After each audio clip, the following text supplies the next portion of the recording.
आज हम वीपीओ की योजना की तीसरी क्लास में कुछ कृषि से संबंधित महत्वपूर्ण योजनाएं पढ़ेंगे। और कृषि हमारे देश में हमेशा से ही एक महत्वपूर्ण मुद्दा रहा है। वर्तमान में भी जो सरकार है वो किसानों की आय को दोगुना करने की बात कर रही थी, पर वो पूरा नहीं हो सका। और इसी तरीके से पुराने समय से भी, स्वतंत्रता के बाद से भी कृषि के क्षेत्र में सरकारों द्वारा बहुत सारे प्रयास किए गए हैं। पर जितने भी प्रयास किए गए वो कुछ सीमित एरिया तक ही सफल हो सके, और जितने क्षेत्र में चाहा था और जिस तरीके से विकास करना चाहा था किसानों का, उस तरीके से विकास नहीं हो पाया। तो किसानों से संबंधित जितनी भी योजनाएं हैं वो बहुत ही महत्वपूर्ण होने वाली हैं।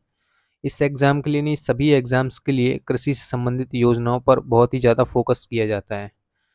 तो आज हम कृषि से संबंधित योजनाएं ही पढ़ेंगे, और जो योजनाएं आज हम पढ़ने वाले हैं वो कुछ इस तरीके से हैं, आप लोग देख सकते हैं यहाँ पे।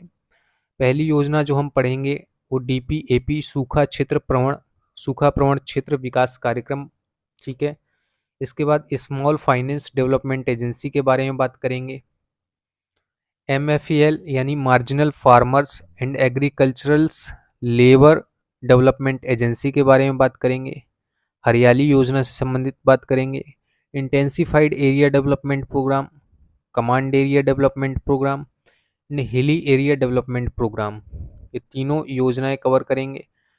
इसके बाद डेजर्ट डेवलपमेंट प्रोग्राम, और ये है स्वच्छता से संबंधित बहुत ही महत्वपूर्ण योजना। जो वर्तमान में स्वच्छता कार्यक्रम चलाया जा रहा है उसकी आधारशिला है ये योजना, central rural programme for sanitisation, ठीक है। ICDS integrated child development scheme, MPLADS यानी members of parliament local area development scheme, ठीक है। सांसद स्थानीय क्षेत्र विकास कार्यक्रम, इसके बारे में भी बात करेंगे। इसके बाद योजना की 2 क्लासेस और आएंगी, और जो भी हमारी ग्रुप में पुरानी योजनाएं बची हुई थी वो सारी कवर हो जाएंगी। जो नई योजनाएं थी वो हम ऑलरेडी पीडीएफ प्रोवाइड करा चुके हैं, तो उनको रिवीजन करते रहना है समय समय पर। और ये जो पुरानी योजनाएं हैं लगभग 50 योजनाएं हो जाएंगी, तो इनको भी कवर करते रहना है। इसके बाद योजना से शायद ही कोई क्वेश्चन बाहर आ पाए। मैंने लगभग अपनी तरफ से जितनी भी इम्पोर्टेंट योजनाएं थी जो अधिकतर एग्जाम्स में पूछी गई हैं, पिछले एग्जाम्स में भी, उन्हीं योजनाओं को कवर किया है। और इससे बाहर मुझे लगता भी नहीं कि कुछ पूछ पाएगा। सारी योजनाओं को डीप में करवाया गया है कि कुछ अगर डीप में जाकर भी पूछता है तो आप लोग उस चीज़ को कवर कर सकें, ठीक है। तो अब हम स्टार्ट करते हैं आज की क्लास, और पहली योजना देखते हैं हम। पहली योजना क्या है हमारे पास।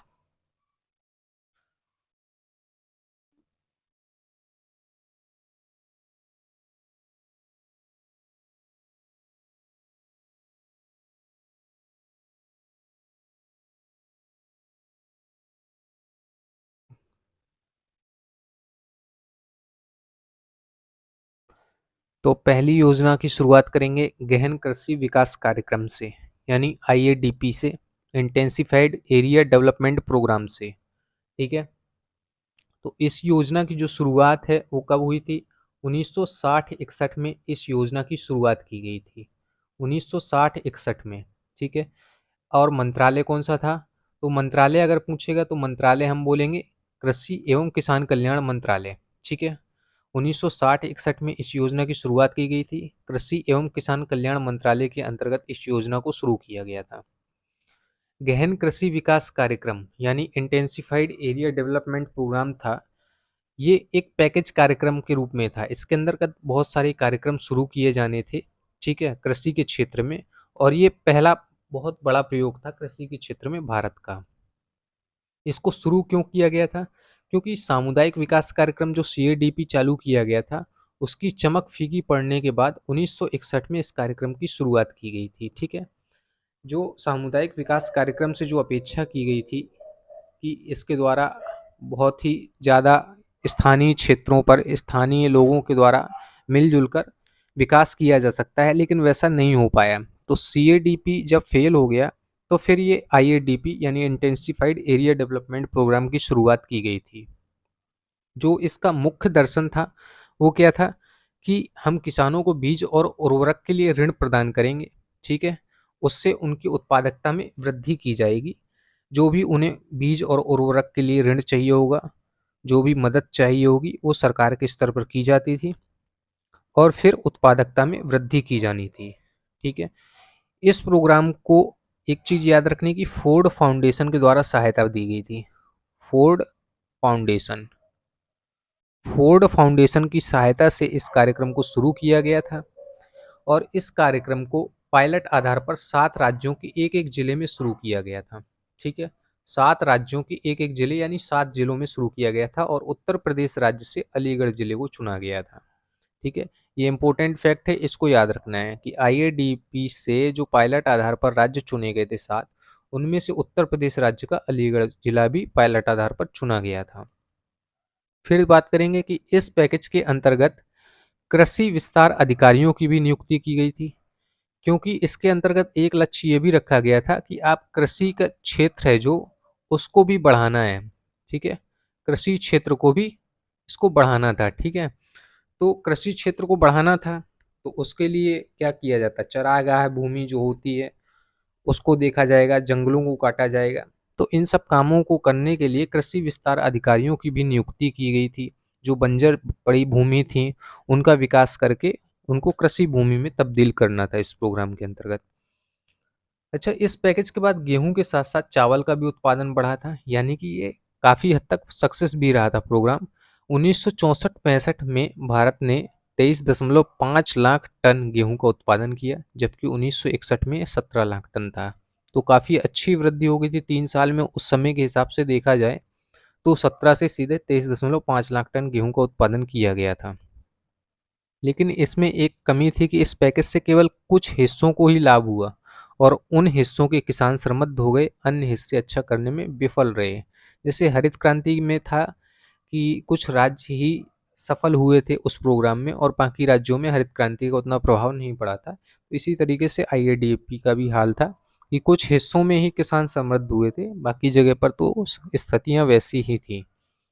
फिर इसमें एक कमी ये भी थी कि अधिक कर्मचारियों की नियुक्ति करनी पड़ रही थी सरकार को, और सरकार के पास उस समय इतने रिसोर्सेस नहीं थे कि बहुत सारे कर्मचारियों को वेतन दे सके, उस चीज़ को मतलब चला सके। तो वो चीज़ें बहुत ही दिक्कत कर रही थी सरकार के लिए। अब यहाँ पे ये भी ध्यान रखना है कि आईएडीपी का जो है, आईएडीपी का बाद में विस्तार किया गया और विशेष फसलें विकसित करने के लिए लोगों को प्रेरित किया गया। कुछ विशेष फसलें, जैसे नकदी फसलें, क्योंकि पहले क्या था, भारत में लोग सिर्फ अपने पेट की भूख मिटाने के लिए अपने खाने वाली फसलें यूज किया करते थे, उन्हीं को उगाया करते थे। अब क्या हुआ कि इसका जब विस्तार किया गया तो लोगों को इस चीज़ के लिए प्रेरित किया गया कि वो विशेष फसलें उगाएं, जिससे लोगों के पास नकद भी आ सके, वो कैश भी कर सकें अपनी फसलों को। ठीक है। और इसके लिए फिर एक अलग से प्रोग्राम भी चला दिया गया था, IAAP। ठीक है, intensified agriculture area programme, intensified agriculture area programme. ठीक है, IAAP चलाया गया था। आगे बात करें हम दूसरी योजना की, तो वो है पहाड़ी क्षेत्र विकास कार्यक्रम, यानी hilly areas development agency programme इसको बोल सकते हैं। इसकी स्थापना थी जो वो 1972 में की गई थी, किसकी, एजेंसी की। हिली एरिया के डेवलपमेंट के लिए एक एजेंसी थी, उसकी स्थापना कब की गई थी, 1972 में। और इस कार्यक्रम की शुरुआत अगर पूछेगा तो 1981 में कार्यक्रम की शुरुआत की गई थी। पहाड़ी क्षेत्र विकास कार्यक्रम की शुरुआत 5वीं पंचवर्षीय योजना के दौरान हुई थी। 5वीं पंचवर्षीय योजना के दौरान इस कार्यक्रम की शुरुआत हुई थी और इस कार्यक्रम का मुख्य उद्देश्य क्षेत्रीय असंतुलन को कम से कम करना, पर्वतीय क्षेत्र के प्राकृतिक संसाधनों, पारिस्थितिकी एवं पर्यावरण विकास का प्रबंध करके आर्थिक विकास की गति को तेज करना था। ठीक है, क्षेत्रीय असंतुलन को भी कम किया जाएगा। जैसे हिली एरियाज में क्या होता है कि जितना भी विकास किया जाता है तो उसका सबसे कम प्रभाव हिली एरियाज में पहुंच पाता है, तो वहाँ पे अलग से हमें कुछ करने की ज़रूरत होती है ताकि वहाँ के लोगों का भी विकास बराबरी से किया जा सके, जितना मैदानी क्षेत्रों में लोगों का विकास हो पाता है। तो इसी चीज़ के लिए HADP का शुभारंभ किया गया था ताकि क्षेत्रीय असंतुलन को कम किया जा सके, वहाँ के प्राकृतिक संसाधनों और पारिस्थितिकी पर्यावरण विकास का प्रबंध भी किया जा सके और आर्थिक विकास की गति को तेज किया जा सके सभी के साथ मिलकर। इसके बाद अगर बात करें तो इस कार्यक्रम के अंतर्गत जैसे कोई भी बुनियादी ढांचे का निर्माण होना था, ठीक है, कोई बुनियादी ढांचे का निर्माण होना था, तो उस बुनियादी ढांचे के निर्माण से पहले वहाँ के जो भी पर्यावरण संबंधित क्षतियाँ होती हैं उन सब की चेकिंग की जानी थी, ठीक है, कि पर्यावरण को कोई भी नुकसान नहीं होना चाहिए किसी भी बुनियादी ढांचे के निर्माण में। और यदि कोई कृषि गतिविधियाँ हो रही हैं, कोई कृषि गतिविधियाँ हो रही हैं यदि उस क्षेत्र में हिली एरिया में, तो वहाँ पे पहले कृषि गतिविधियाँ करने के लिए क्या करना होता था, वैज्ञानिक विश्लेषण करवाना होता था, ठीक है, वैज्ञानिक विश्लेषण करवाना होता था हिली एरियाज में, ठीक है। ढलानों का वैज्ञानिक विश्लेषण किया जाता था कि कृषि के लिए ये उपयुक्त भूमि है भी या नहीं, ठीक है। तो ये इन चीज़ों पर बहुत ज़्यादा ध्यान दिया जाने लगा इस प्रोग्राम के बाद। फिर पहाड़ी क्षेत्र विकास कार्यक्रम की विशेषता यह थी कि इसमें लोगों की भागीदारी को प्राथमिकता दी जाती, जिसमें निम्नलिखित लक्ष्य होते हैं। सबसे पहला लक्ष्य है पारिस्थितिकी संरक्षण, पारिस्थितिकी बहाली और पारिस्थितिकी विकास, यानी कि ये एनवायरनमेंट से प्रेरित कार्यक्रम था। इसमें एनवायरनमेंट का बहुत ज़्यादा ध्यान दिया जाना था। फिर इसका उद्देश्य क्या था, बागवानी, वृक्षारोपण, कृषि, वानिकी, मुर्गी पालन, पशुपालन और छोटे छोटे तथा गांव आधारित व्यवसायों को बढ़ावा देकर पहाड़ी क्षेत्रों के प्राकृतिक संसाधनों का उपयोग करना था। और प्राकृतिक संसाधनों का उपयोग भी सतत तरीके से करना था, ऐसा नहीं कि अंधाधुंध वनों की कटाई चल रही है, तो सतत तरीके से प्राकृतिक संसाधनों का उपयोग करना था। आगे इस कार्यक्रम के अंतर्गत उत्तर प्रदेश, यानी कि अब तो जो हिली एरियाज हैं उत्तर प्रदेश के, उत्तराखंड के अंतर्गत आने लगे हैं। उत्तर प्रदेश के सभी पहाड़ी जिलों, असम के मिकिर हिल, उत्तरी कछार पहाड़ियों, पश्चिम बंगाल के दार्जिलिंग जिले और तमिलनाडु के नीलगिरी जिले को शामिल करते हुए 15 जिलों को लक्षित किया गया था इस योजना के अंतर्गत, हिली एरिया डेवलपमेंट प्रोग्राम के अंतर्गत। आगे देखेंगे सूखा प्रवण क्षेत्र विकास कार्यक्रम, डीपीएपी। इस कार्यक्रम की शुरुआत कब की गई थी, 1973-74 में इस कार्यक्रम की शुरुआत की गई थी। और मंत्रालय कौन सा था, ग्रामीण विकास मंत्रालय के अंतर्गत इस कार्यक्रम की शुरुआत की गई थी।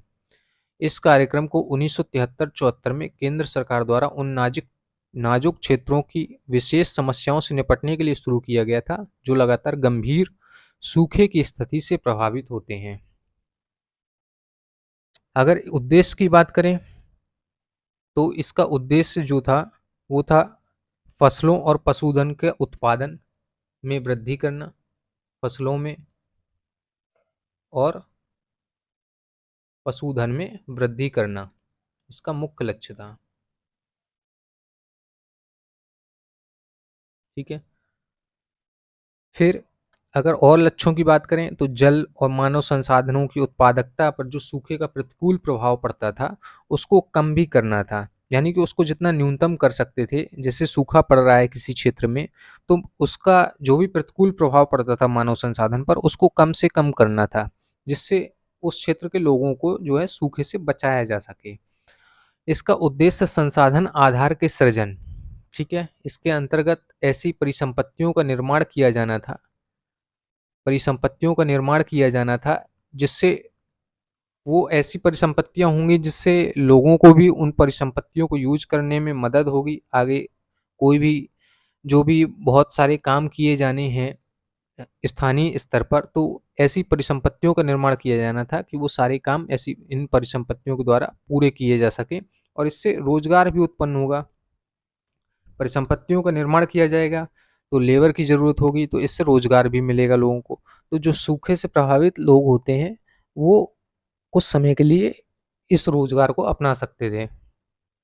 फिर विस्तार और न्याय संगत वितरण के माध्यम से कार्यक्रम क्षेत्रों में रहने वाले संसाधन विहीन और वंचित वर्गों की सामाजिक आर्थिक स्थिति में समग्र आर्थिक विकास और सुधार करना था, जिससे रोजगार के अवसर बढ़े हैं। इस कार्यक्रम को 16 राज्यों के 180 जिलों, 16 राज्यों के 180 जिलों के 961 ब्लॉक में क्रियान्वित किया गया था। ठीक है। और जो है इस कार्यक्रम का जो वित्तीय व्यय था, वित्तीय व्यय वो केंद्र और राज्य के बीच में 75:25 में बांटा जाता था। वित्तीय व्यय केंद्र और राज्यों के बीच में 75:25 में बांटा जाता था। 8वीं पंचवर्षीय योजना तक इस योजना के अंतर्गत लगभग 1992 करोड़ रुपए खर्च किए गए थे। 1992 करोड़ रुपए 8वीं पंचवर्षीय योजना तक खर्च कर दिए गए थे। इस कार्यक्रम को जिला स्तर पर डीआरडीए और जिला परिषदों के माध्यम से कार्यान्वित किया गया था। आगे देखेंगे मरुस्थल विकास कार्यक्रम। तो इसकी शुरुआत कब हुई थी? 1978 में इसकी शुरुआत हुई थी मरुस्थल विकास कार्यक्रम की। अब 1977-78 में राजस्थान, गुजरात, हरियाणा के गर्म रेगिस्तानी क्षेत्रों और जम्मू कश्मीर, हिमाचल प्रदेश के ठंडे रेगिस्तानी क्षेत्रों में इस प्रोग्राम को शुरू किया गया था। मरुस्थल विकास कार्यक्रम का मतलब क्या है? जहां पर मरुस्थल होगा वहीं पर इस कार्यक्रम को लागू किया जाएगा। ठीक है। तो हरियाणा हो गया, गुजरात हो गया, राजस्थान हो गया, जम्मू कश्मीर, हिमाचल प्रदेश। हिमाचल प्रदेश और जम्मू कश्मीर में ठंडे रेगिस्तानी क्षेत्र पाए जाते हैं। तो यहाँ पर ये 5 राज्यों में पहले शुरू किया गया था। फिर इसके बाद क्या हुआ कि 1995-96 से आंध्र प्रदेश और कर्नाटक के भी कुछ जिलों को इसमें कवर किया गया था। यानी कि 7 राज्यों के लगभग 40 जिलों को कवर किया गया था। 40 जिलों को, 7 राज्यों के 40 जिलों को कवर करके 235 ब्लॉक, 40 जिलों के 235 ब्लॉक में इस कार्यक्रम को क्रियान्वित किया गया था। ठीक है। उद्देश्य इसका क्या था? जलवायु परिस्थितियों के प्रतिकूल प्रभावों को कम करना और मरुस्थलीकरण से निपटना इसका प्रमुख उद्देश्य था। प्राकृतिक संसाधनों का दोहन, संरक्षण और विकास करके पारिस्थितिकी संतुलन बहाल करना। भूमि, जल, चारागाह विकास के लिए वाटरशेड दृष्टिकोण के माध्यम से विकासात्मक कार्यों को क्रियान्वित किया जाना था। वित्तीय व्यय इसमें भी 75:25 में राज्य सरकार और केंद्र सरकार हिस्सा लेते थे। ठीक है। क्रियान्वयन डीआरडीए और जिला परिषदों के माध्यम से ही किया जाना था। और डीडीपी के द्वारा मार्च 1997 तक 457 लाख हेक्टेयर भूमि को लाभ पहुंचाया गया। जो मरुस्थलीय भूमि थी, 457 लाख हेक्टेयर भूमि इस प्रोग्राम के द्वारा लाभान्वित हुई थी। आगे अगर बात करें कमांड एरिया डेवलपमेंट प्रोग्राम। ठीक है।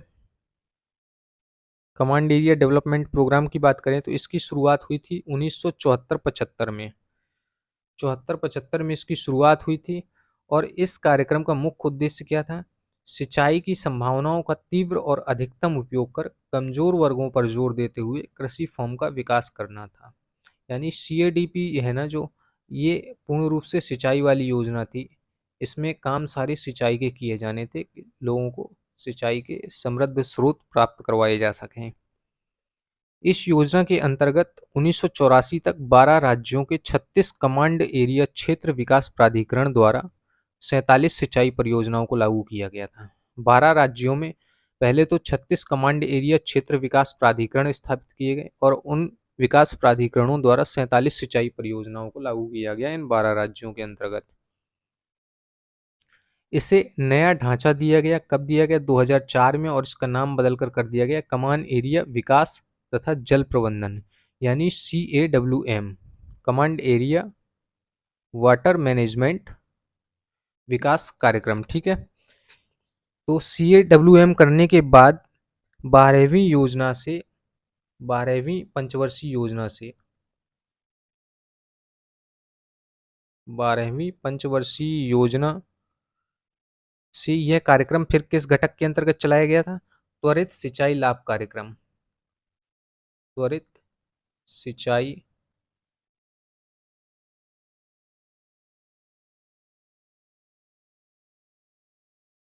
लाभ कार्यक्रम के अंतर्गत यह प्रोग्राम चलाया जाने लगा था। 12वीं पंचवर्षीय योजना के बाद से CADP को इस कार्यक्रम में मिला दिया गया था। और वर्तमान में यह कार्यक्रम किसके अंतर्गत चल रहा है? तो वर्तमान में यह हर खेत को पानी के घटक के रूप में प्रधानमंत्री कृषि सिंचाई योजना के अंतर्गत लागू किया जा रहा है। ठीक है। तो वर्तमान में ये प्रधानमंत्री कृषि सिंचाई योजना के अंतर्गत लागू किया जा रहा है, हर खेत को पानी के घटक के रूप में। जुलाई 2016 से आगे CAWM यानी command area development and water management के क्रियान्वयन का फोकस नाबार्ड के धन पोषण से 99 प्राथमिकता वाली सिंचाई परियोजनाओं को मिशन मोड में पूरा करने पर है। ठीक है, तो अभी 2016 के बाद से 99 सिंचाई परियोजनाओं को पूरा करने पर इसका फोकस था। और प्रधानमंत्री कृषि सिंचाई योजना के जो दो प्रमुख उद्देश्य हैं वो कौन से हैं? हर खेत को पानी, और दूसरा उद्देश्य अधिक फसल प्रति बूंद। ये दो उद्देश्य थे प्रधानमंत्री कृषि सिंचाई योजना के अंतर्गत, और इसी के अंतर्गत अब कमांड एरिया डेवलपमेंट प्रोग्राम क्रियान्वित किया जाता है। आगे अगर हम बात करें तो अब हम विकास एजेंसियों की बात कर लेंगे, क्योंकि ये भी बहुत ही इम्पोर्टेंट होने वाली है। लघु कृषक विकास एजेंसी है जो, इसकी स्थापना 1973 में की गई थी। ठीक है, इसका मुख्य उद्देश्य क्या था इस एजेंसी को स्थापित करने का? तो इसका जो मुख्य उद्देश्य था वो था लघु किसानों की उत्पादकता बढ़ाना।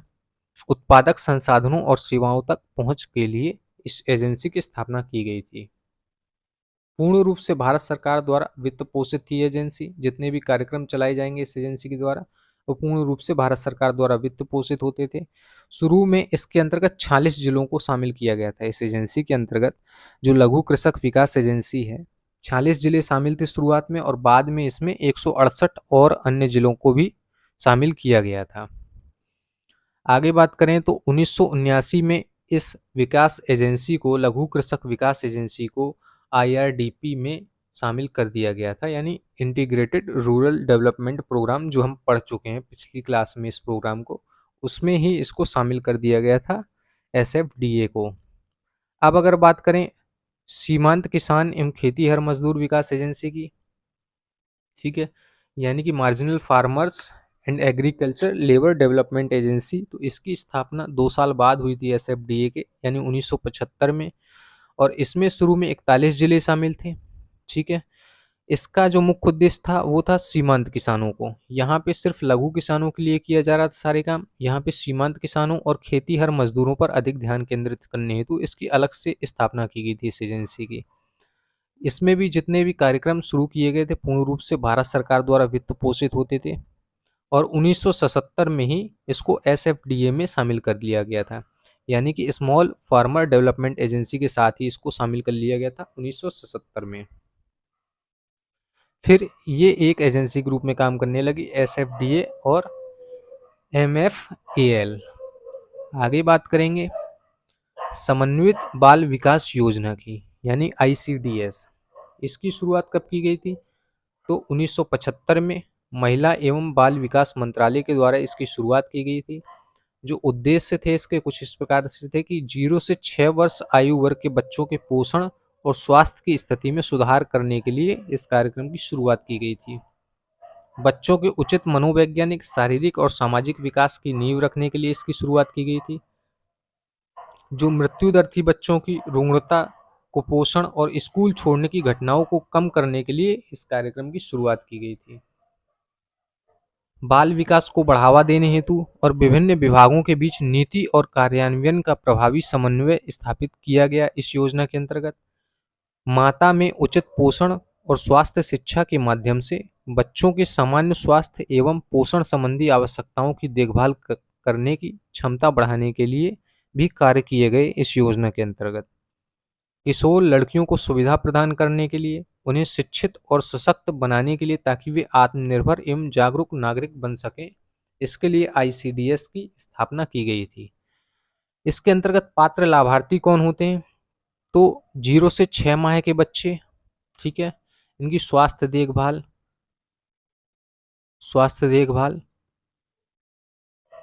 और उचित पोषण से संबंधित कार्यक्रम लागू किए जाते हैं ताकि इन्हें उचित पोषण मिल सके। ठीक है, 6 माह से 3 वर्ष के बच्चे, इनकी भी स्वास्थ्य देखभाल और उचित पोषण संबंधित कार्यक्रम इनके लिए लागू किए जाते हैं आंगनवाड़ी के माध्यम से। ये 2 अलग अलग कैटेगरी में बांट दिया गया था ताकि अच्छे से ध्यान दिया जा सके अलग अलग कैटेगरी में बच्चों को। इसके अंतर्गत गर्भवती और धात्री महिलाएं भी शामिल होती हैं ICDS के अंतर्गत।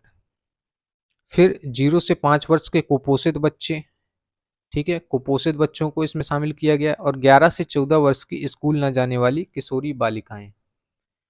ठीक है। इनकी स्वास्थ्य जांच और इनके पोषण का भी ध्यान रखा जाता था इस कार्यक्रम के अंतर्गत। आगे अगर बात करें तो जो सक्षम आंगनवाड़ी, इसके अंतर्गत पहले ये देख लेते हैं कि बजट कितना मिला है इस बार हमें 2024-25 में आईसीडीएस को। तो 2024-25 में जो आईसीडीएस को बजट मिला है वो, अब तो देखिए सक्षम आंगनवाड़ी और जो पोषण 2.0 चल रहा है ना, पोषण 2.0 अभी ये प्रोग्राम चल रहा है, और एक है सक्षम आंगनवाड़ी। ये दो प्रोग्राम चल रहे हैं अभी केंद्र सरकार के द्वारा। तो ये जो आईसीडीएस है ना, आईसीडीएस अब इन्हीं दोनों प्रोग्रामों के अंतर्गत काम करता है, ठीक है। तो इस इन दोनों प्रोग्रामों को कुल मिलाकर 21,200 करोड़ रुपए इस वर्ष 2024-25 के बजट में दिया गया है, ठीक है। 21,200 करोड़ रुपए। आगे बात करें तो आईसीडीएस के जो है 4 घटक होते हैं। पहला घटक है कि प्रारंभिक बचपन देखभाल, शिक्षा और विकास, देखभाल और पोषण परामर्श, स्वास्थ्य सेवाएं, सामुदायिक मोबिलाइजेशन, जागरूकता, वकालत और सूचना, शिक्षा और संचार उद्देश्य। ये 4 घटक होते हैं। ये ऑप्शन में दे सकता है तो इनको याद करना जरूरी है। ये याद रखिए, माइंड में रखिए, दिमाग में। ऑप्शन देख के पहचान जाए तो और भी अच्छी बात है। केंद्रीय ग्रामीण स्वच्छता कार्यक्रम अब अगला प्रोग्राम है, यानी central rural programme for sanitization. इसकी शुरुआत की गई थी 1986 में। मंत्रालय कौन सा था? पेयजल एवं स्वच्छता विभाग। आगे बात करें, 1986 में शुरू किया गया केंद्रीय ग्रामीण स्वच्छता कार्यक्रम भारत में स्वच्छता की पहली प्रमुख संरचित पहल थी। यह राजीव गांधी के नेतृत्व में कांग्रेस सरकार द्वारा शुरू किया गया था। तो जो केंद्रीय ग्रामीण स्वच्छता कार्यक्रम था, कांग्रेस सरकार में राजीव गांधी के नेतृत्व में शुरू किया गया था, और ये स्वच्छता से संबंधित पहला संरचित कार्यक्रम था। जो सीआरपीएस का मुख्य उद्देश्य था वो बीपीएल आबादी के व्यक्तिगत उपयोग के लिए व्यक्तिगत स्वच्छता शौचालयों का निर्माण करना था। बीपीएल आबादी के लिए केवल, ठीक है। सीआरपीएस को अटल बिहारी वाजपेयी सरकार के दौरान 1999 से संपूर्ण स्वच्छता अभियान के रूप में पुनर्गठित किया गया था।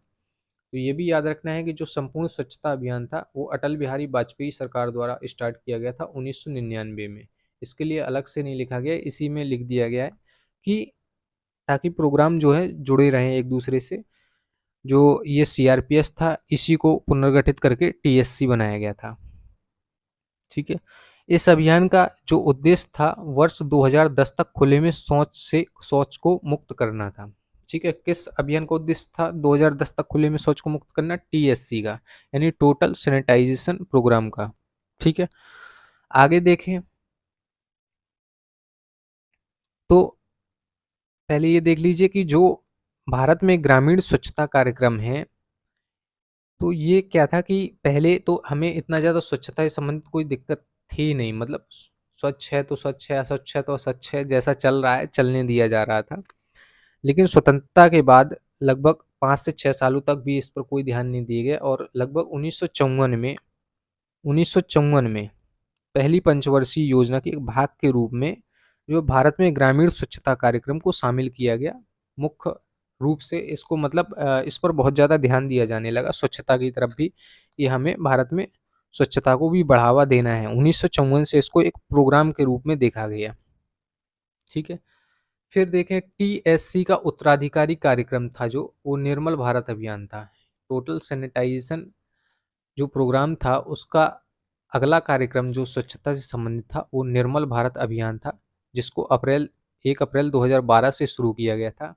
और इसका उद्देश्य क्या था? इसका उद्देश्य ग्रामीण क्षेत्रों में स्वच्छता कवरेज में तेजी लाना था, ताकि नई रणनीतियों और संतत दृष्टिकोण के माध्यम से ग्रामीण समुदायों को व्यापक रूप से कवर किया जा सके। आगे अगर देखें तो टीएससी कार्यक्रम के तहत ही जो टोटल सैनिटाइजेशन प्रोग्राम था, इसके अंतर्गत ही अक्टूबर 2003 से ही निर्मल ग्राम पुरस्कार दिए गए थे। निर्मल ग्राम पुरस्कार की शुरुआत की गई थी। निर्मल ग्राम पुरस्कार, ठीक है। इनकी शुरुआत की गई थी अक्टूबर 2003 से। ये स्वच्छता से संबंधित पुरस्कार होते थे, जो भी गाँव अच्छा करता था स्वच्छता के मामले में तो उनको ये पुरस्कार दिए जाते थे। 2003 से इसकी शुरुआत की गई थी। आगे देखें तो इस कार्यक्रम के घटक क्या थे? किसके? सीआरपीएस के। सीआरपीएस कार्यक्रम के जो घटक थे वो देख लेते हैं कि गरीबी रेखा से नीचे जीवन यापन करने वाले ग्रामीण परिवारों के लिए अलग-अलग स्वच्छ शौचालयों का निर्माण किया जाना था। सूखे शौचालयों को फ्लश शौचालयों में बदला जाना था। महिलाओं के लिए ग्राम स्वच्छता परिसर का निर्माण किया जाना था और ग्रामीण स्वच्छता बाजारों और उत्पादन केंद्रों की स्थापना की जानी थी इस प्रोग्राम के अंतर्गत। आगे बात करें सांसद स्थानीय क्षेत्र विकास कार्यक्रम, तो इसकी शुरुआत 23 दिसंबर 1993 को की गई थी।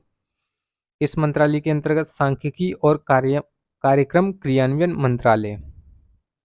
हालांकि इसकी जो शुरुआत थी वो कुछ 10 से 12 महीनों के लिए या 1 साल कह सकते हैं, वो ग्रामीण विकास मंत्रालय के द्वारा की गई थी और बाद में इसको सांख्यिकी और कार्यक्रम कार्यान्वयन मंत्रालय को हस्तांतरित किया गया था। सांसद स्थानीय क्षेत्र विकास योजना 23 दिसंबर 1993 को शुरू की गई थी ताकि सांसदों को ऐसा तंत्र दिया जा सके जिससे वे स्थानीय लोगों की जरूरतों के अनुसार स्थायी सामुदायिक परिसंपत्तियों का निर्माण कर सकें और सामुदायिक बुनियादी ढांचे का भी निर्माण कर सकें। ठीक है, ये स्थानीय क्षेत्र पर किए जाने थे जितने भी डेवलपमेंट काम होते थे सांसदों के माध्यम से स्थानीय क्षेत्र पर यानी कि ग्रामीण स्तर पर किए जाने थे सारे काम। तो इसमें ग्रामीण संस्थाओं की भी बहुत महत्वपूर्ण भूमिका होने वाली थी। आगे देखें तो सांख्यिकी और कार्यान्वयन मंत्रालय एक नोडल मंत्रालय के तौर पर नीति बनाने, निधि जारी करने और इस योजना के कार्यान्वयन को मॉनिटर करने का पूरा जिम्मा किसके पास था? सांख्यिकी और कार्यक्रम कार्यान्वयन मंत्रालय के द्वारा किया जाता था। ये तो पता ही है कि ये ग्रामीण विकास मंत्रालय के अंतर्गत शुरू की गई थी और 1994 में यानी दिसंबर 1994 में इस योजना का हस्तांतरण किया गया था सांख्यिकी कार्यक्रम एवं कार्यान्वयन मंत्रालय को। आगे देखें तो सांसद स्थानीय क्षेत्र विकास योजना केंद्रीय क्षेत्र की स्कीम है जिसके लिए निधि पूर्ण रूप से भारत सरकार द्वारा जारी की जाती है। यह निधि सहायता अनुदान के रूप में सीधे जिला प्राधिकारियों को जारी की जाती है। ठीक है, सांसदों को जो भी काम करवाना होता है वो जिला प्राधिकारी के माध्यम से ही होता है। जो भी लिस्ट बना के भेजेंगे प्रोग्राम की, जो भी उसका बजट होगा वो सिर्फ जिला प्राधिकारी के माध्यम से पूरा होता है। ठीक है, आगे बात करें तो योजना के अंतर्गत ऐसे कार्य किए जाते थे जो विकासात्मक प्रकृति के हों, यानी कि उनसे उस क्षेत्र का विकास हो सके, विकासात्मक प्रकृति के कार्य किए जाते थे। ठीक है,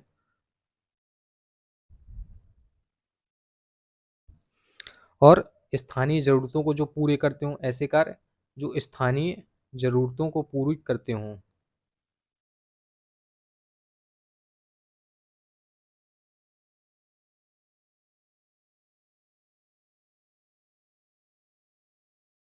फिर कुछ ऐसे काम किए जाते थे जो जनता के उपयोग के लिए हमेशा सुलभ हो सकें और इस योजना के तहत है ना प्राथमिक जो कार्य होते हैं, जो बेसिक लेवल के कार्य होते थे उनको वरीयता दी जाती थी। जैसे नल लगवाना है किसी गांव में, या सार्वजनिक स्वास्थ्य से संबंधित कोई व्यवस्था करनी है, या फिर प्राथमिक शिक्षा से संबंधित कोई विद्यालय खोलना है, स्वच्छता से संबंधित कोई काम करना है, सड़कों से संबंधित कोई काम करना है। तो ये बेसिक लेवल के जो काम होते थे एमपी लेट्स के अंतर्गत वो काम किए जाते थे।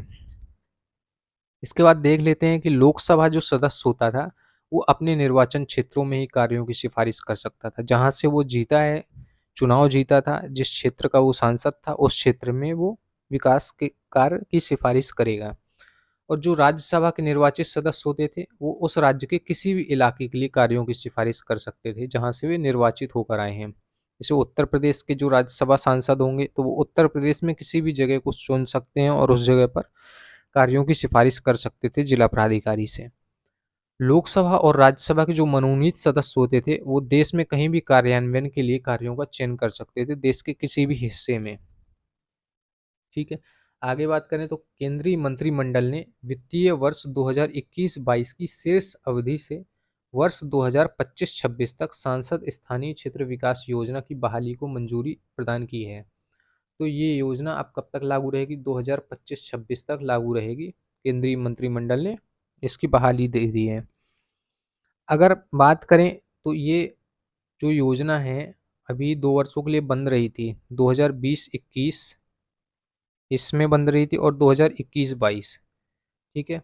2 वर्षों के लिए इसको स्थगित कर दिया गया था, निलंबित कर दिया गया था केंद्र सरकार द्वारा इस स्कीम को। आगे देखें तो जून 2016 से एमपी लेट्स फंड का उपयोग स्वच्छ भारत अभियान, सुगम्य भारत अभियान, वर्षा जल संचयन के माध्यम से जल संरक्षण और सांसद आदर्श ग्राम योजना आदि के कार्यान्वयन के लिए भी किया जा सकता है। ठीक है, एमपी लेट्स फंड का जो उपयोग है वो अब बताया जा रहा है कि 2016 के बाद से किन किन चीज़ों में किया जा सकता है। आगे देखें तो अब हम देखेंगे अन्नपूर्णा योजना। ठीक है, अच्छा एक चीज़ और देख लीजिए एमपी लेट्स में कि जो एमपी लेट्स के अंतर्गत एक सांसद होता है वो कितने एक वर्ष में कितने करोड़ रुपए तक के कार्य करवा सकता है। तो यदि जो सांसद है एक वर्ष में अपने क्षेत्र में 5 करोड़ रुपए तक के कार्यों की सिफारिश कर सकता है। ठीक है, और ये 5 करोड़ रुपए 2 किस्तों में सांसदों को प्रदान किए जाते थे, 2.5 करोड़ एक बार में और 2.5 करोड़ दूसरी बार में। आप कार्यों की सिफारिश कर सकते हैं 5 करोड़ तक के अपने क्षेत्र के लिए एक वर्ष में। ठीक है, तो 5 करोड़ रुपए तक के कार्य करवाए जा सकते थे सांसदों के द्वारा। अब बात करेंगे अन्नपूर्णा योजना की। तो अन्नपूर्णा योजना की शुरुआत है वो 2000-2001 में की गई थी। मंत्रालय इसका ग्रामीण विकास मंत्रालय था और 65 वर्ष अथवा इससे अधिक आयु के दरिद्र वरिष्ठ नागरिक जो राष्ट्रीय वृद्धावस्था पेंशन योजना के अंतर्गत वृद्धावस्था पेंशन के लिए हकदार हैं लेकिन उन्हें यह पेंशन प्राप्त नहीं हो रही है, उन्हें इस योजना के अंतर्गत शामिल किया गया है तथा उनको प्रति व्यक्ति प्रति माह 10 किलोग्राम अनाज की मुफ्त आपूर्ति इस योजना के अंतर्गत की जाती है। ठीक है, तो पहली चीज़ ये याद रखनी है कि जिनको वृद्धावस्था पेंशन मिल रही होगी वो इस योजना के अंतर्गत शामिल नहीं हो सकते हैं। जिनको नहीं मिल रही है केवल उनके लिए थी ये योजना अन्नपूर्णा योजना। आगे देखें, वर्ष 2002 से 3 इसे राज्य योजना में राष्ट्रीय सामाजिक सहायता कार्यक्रम जिसमें राष्ट्रीय वृद्धावस्था पेंशन योजना तथा राष्ट्रीय पारिवारिक लाभ योजना शामिल है के साथ राज्य योजना में अंतरित कर दिया गया था। यानी इसके कहने का मतलब है कि 2002-3 से ये राज्यों के ऊपर डिपेंड कर दिया गया था, यानी राज्यों को ये मामला भेज दिया गया था कि उन्हें अपने यहाँ इसे किस तरीके से योजना को लागू करना है। राष्ट्रीय वृद्धावस्था पेंशन योजना जिनको मिल रही है उनको राज्यों में मिल रही है या नहीं मिल रही है ये राज्य डिसाइड करेंगे। तो राज्यों के ऊपर ये डिपेंड करता था कि वो किनको इसके लिए लाभार्थी मानते हैं इस योजना के अंतर्गत।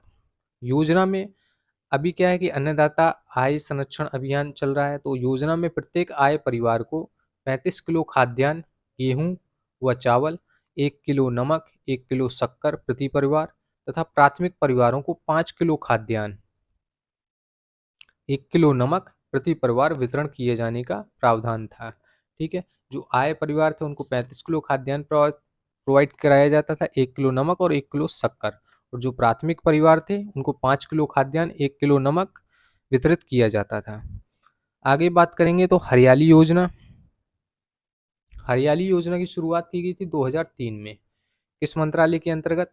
ग्रामीण विकास मंत्रालय के अंतर्गत इस योजना की शुरुआत की गई थी। हरियाली योजना है जो जल प्रबंधन से संबंधित योजना है। इस योजना के तहत बरसाती पानी को इकट्ठा करने के लिए गांव व गांव के बाहर खेतों में तालाब बनाए जाते हैं ताकि उस पानी से भूमि के गिरते हुए जल स्तर को उठाया जा सके। ठीक है, तो वाटर मैनेजमेंट से संबंधित योजना थी हरियाली योजना।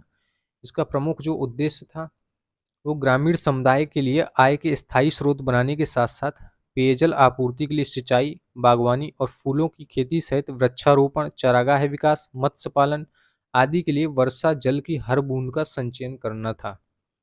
वर्षा जल संचयन और प्रबंधन से पंचायत के लिए आय के नियमित स्रोत बनाकर ग्रामीण क्षेत्रों का समग्र विकास सुनिश्चित किया जाना था। आगे बात करें तो रोजगार सृजन, गरीबी उन्मूलन, सामुदायिक सशक्तिकरण और ग्रामीण क्षेत्रों के मानव और अन्य आर्थिक संसाधनों का विकास भी इस योजना के अंतर्गत किया जाना था। फसलों पर सूखे और मरुस्थलीकरण जैसी चरम जलवायु परिस्थितियों के प्रतिकूल प्रभावों को भी कम किया जाना था। प्राकृतिक संसाधनों जैसे भूमि, जल, वनस्पति आवरण, विशेषकर वृक्षारोपण के संरक्षण और विकास के द्वारा पारिस्थितिकी संतुलन को बहाल किया जाना था। जो कार्यान्वयन एजेंसी है वो डीआरडीए और जिला परिषदों के द्वारा इस कार्यक्रम को कार्यान्वित किया जाता था, राज्य सरकार और भारत सरकार की देखरेख में। ठीक है, और यही नोडल प्राधिकारी होते थे स्थानीय क्षेत्र विकास कार्यक्रम के अंतर्गत। आगे देखें तो ग्राम पंचायत स्तर पर पंचायतें इनका कार्यान्वयन करती थीं। क्षेत्र स्तर पर ग्राम पंचायतें परियोजना कार्यान्वयन एजेंसियों के समग्र पर्यवेक्षण और मार्गदर्शन के तहत परियोजनाओं को लागू करती थीं। तो आज की क्लास में हमने 10 से 12 योजनाओं को कवर किया है।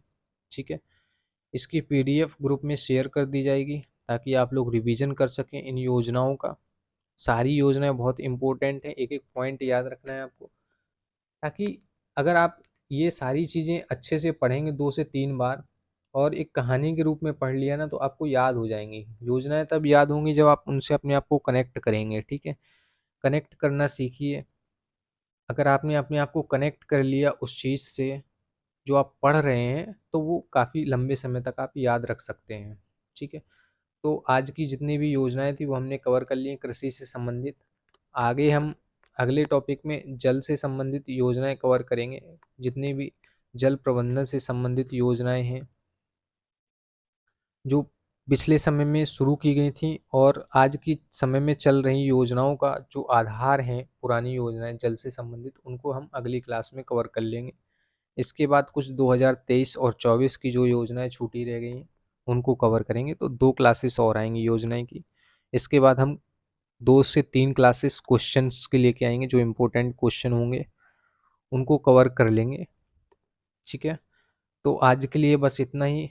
मिलते हैं फिर अगली क्लास में, और अगली क्लास कोशिश करेंगे कि जल्दी से जल्दी लेकर आएँ। अभी थोड़ा तबीयत सही नहीं चल रही तो इस वजह से लेट आ रही हैं क्लासेस। बाकी देखते हैं अगली क्लासेस जल्दी लेकर आने की कोशिश करेंगे। तब तक के लिए ध्यान रखिए।